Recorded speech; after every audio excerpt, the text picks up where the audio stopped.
গ্রামীণ ব্যাংকের দুর্নীতি ইংলিশের তদন্ত চলবে না।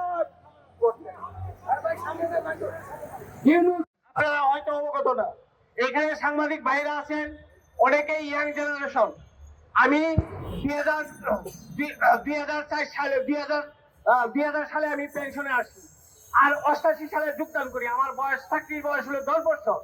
এইভাবে এইখানে যারা আমরা আছি প্রত্যেকটা লোক 10 বছর 12 বছর চাকরি করে তারপরে আমাদেরকে ডক্টর মোহাম্মদ ইউনূস তার স্বার্থ চরিতার্থ করার জন্য আমাদেরকে পেনশনের একটা মূল্য ঝুলে আমাদেরকে বিদায় করছেন। আমরা চাই, আমরা যখন এই 2011 সাল থেকে আমরা আন্দোলন করে যাচ্ছি, আমরা এই ঢাকার রাজধানীতে আমরা বারবার আসছি।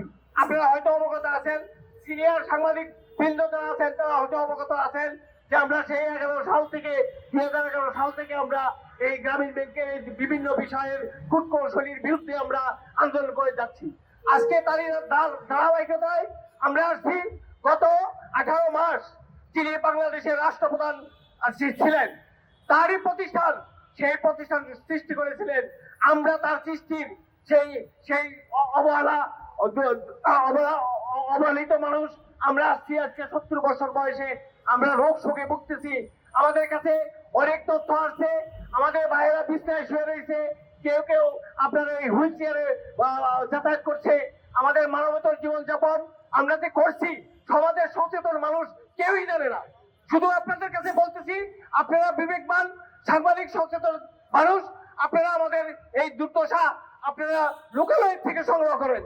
আমরা এই উপজেলায় কিভাবে আছি, জেলা শহরে কিভাবে আছি, আমরা মানবতার জীবনযাপন করছি।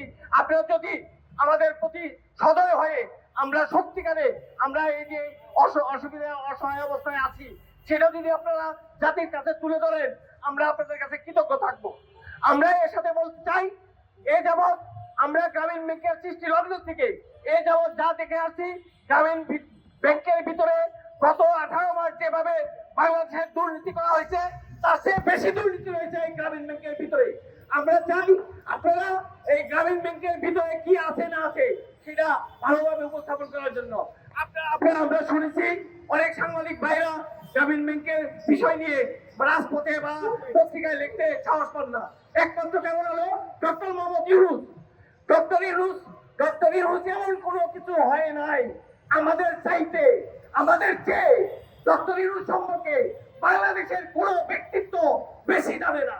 আমরা যা জানি সেটা যদি প্রকাশ করি, ডক্টর ইউনূস এই বাংলাদেশ থেকে বিদায় নিতে পারবে না। আমি একটা কথা বলতে চাই আপনাদের, আমাদের ভিতরে যে আগুন আছে সেই আগুন তপ্ত আগুন। আমরা যখন আগুন বিচ্ছিন্ন করবো, আগুন সৃষ্টি করবো, সেই আগুনের তাপে ডক্টর মোহাম্মদ ইউনূস যত শক্তিশালী থাকুক, বিদেশি ডক্টরদের কাছে তার কাছে যে মর্যাদা আছে আমাদের কাছে সেটা নাই। সে গত 18 মাস যা করে গেছে আপনারা সবাই সচেতন। আপনারা জানেন সে চট্টগ্রাম পোর্ট নিয়ে কি খেলা খেলতেছে, সে সবকিছু আপনারা অবগত। আমি আপনাদের কাছে বিনীতভাবে অনুরোধ করবো, এই রোজা রমজানের দিন আমরা আসছি, বিভিন্ন জেলা বিভিন্ন বিভাগ থেকে আসছি। আমরা চাই আপনারা আমাদের ভিতরে খবরটুক জানেন, আমরা যারা গ্রামীণ ব্যাংকের থেকে বিদায় নিয়ে আসছি আমরা কিভাবে মানবতার জীবনযাপন করছি সেটা আপনারা উপলব্ধি করেন, সেটা আপনারা জাতির বিবেকের কাছে তুলে ধরেন। এই আহ্বান জানিয়ে আপনাদের সবাইকে আমি ধন্যবাদ জানিয়ে বক্তব্য শেষ করছি। ময়মনসিংহ জেলার উপদেষ্টা পরিষদের সদস্য জনাব অলিউল সরকার ভাইকে তার আলোচনার জন্য আহ্বান জানাচ্ছি। বিসমিল্লাহির রহমানির রহিম।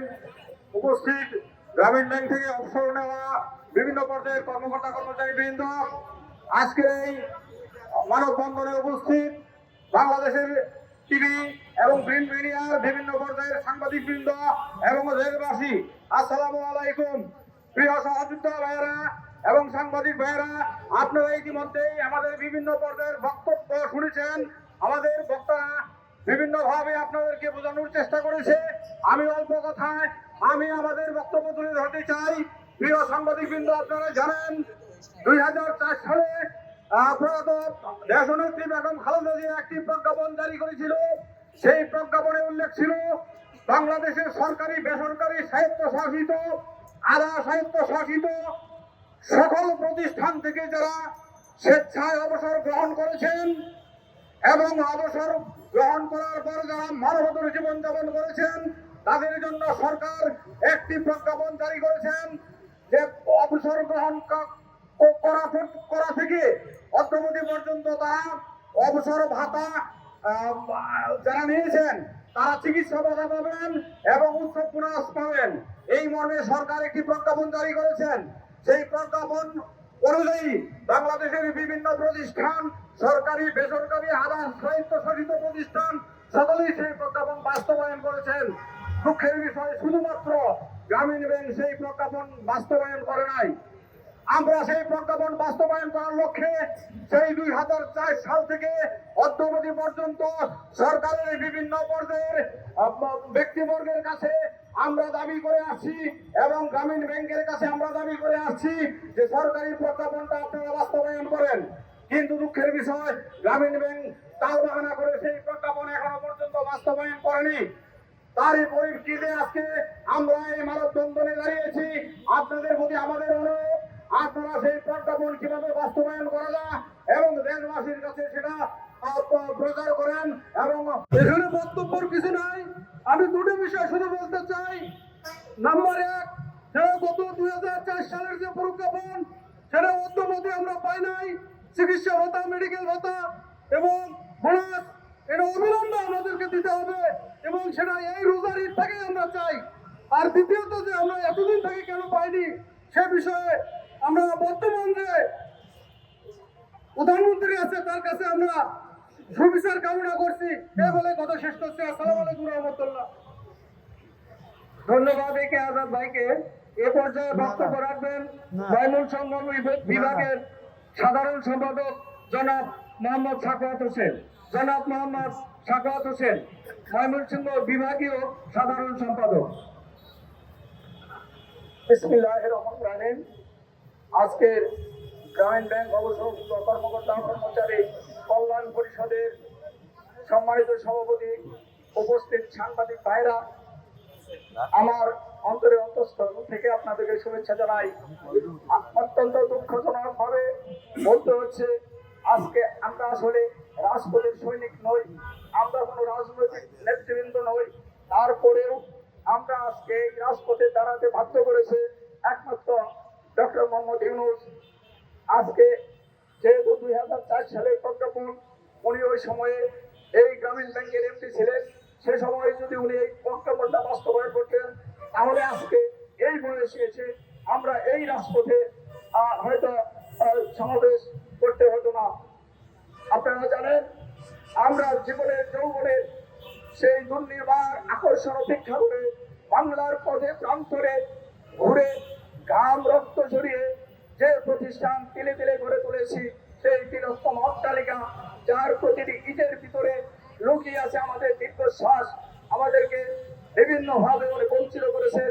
তাই জাতির কাছে আপনারা সাংবাদিক ভাইরা, আপনারা জাতির বিবেক, আপনাদের মাধ্যমে আমরা মাননীয় প্রধানমন্ত্রী জনাব মোহাম্মদ তারেক রহমানের কাছে এই বিষয়টা উপস্থাপন করার জন্য অনুরোধ করছি, যাতে আমরা এই প্রজ্ঞাপন বাস্তবায়ন করে আমাদের এই বয়সে এই চিকিৎসা ভাতা এবং ঈদ বোনাস আমরা যেন পাইতে পারি, সেই ব্যবস্থা আপনারা আপনাদের মাধ্যমে আমি অনুরোধ করছি যাতে বাস্তবায়ন হয়। 26 সাল 2004 সালে তৎকালীন প্রধানমন্ত্রী খালেদা জিয়া প্রজ্ঞাপন জারি করেছিল। তারপর দীর্ঘ 22 বছর চলে যাচ্ছে, কিন্তু এখন পর্যন্ত উনি বাস্তবায়ন করেন নাই। আমাদের গ্রামীণ ব্যাংকের প্রতিষ্ঠাতা ডক্টর ইউনূস 18 মাস অন্তর্বর্তীকালীন সরকারের দায়িত্ব পালন করেছেন। উনি আমাদের দেখবেন, উনি আজকে নোবেল বিজয়ী হয়েছেন, নোবেল পেয়েছেন, অন্তর্বর্তী সরকারের প্রধান হয়েছেন, সরকার প্রধান হয়েছেন, কিন্তু এই গ্রামীণ ব্যাংকের এই বুড়ো বয়সে এই কর্মকর্তা কর্মচারীদের একটা ছোট্টখাটো দাবি, সেইটার দিকে কর্ণপাত করেন নাই। কেন করেন নাই এটা আপনাদের কাছে আমরা দাবি করলাম। আর আপনারা জাতির সামনে বর্তমানে আমাদের রাষ্ট্রনায়ক তারেক রহমান আসছেন, ওনার কাছে আপনারা একটু বুঝিয়ে বলবেন যে এরা আসলে কি চায়। আমরা শান্তি সুশৃঙ্খল ভাবে আমরা কর্মসূচি পালন করবো, কোনো হানাহানি গাদাগাদি করবো না, এই বলে আমার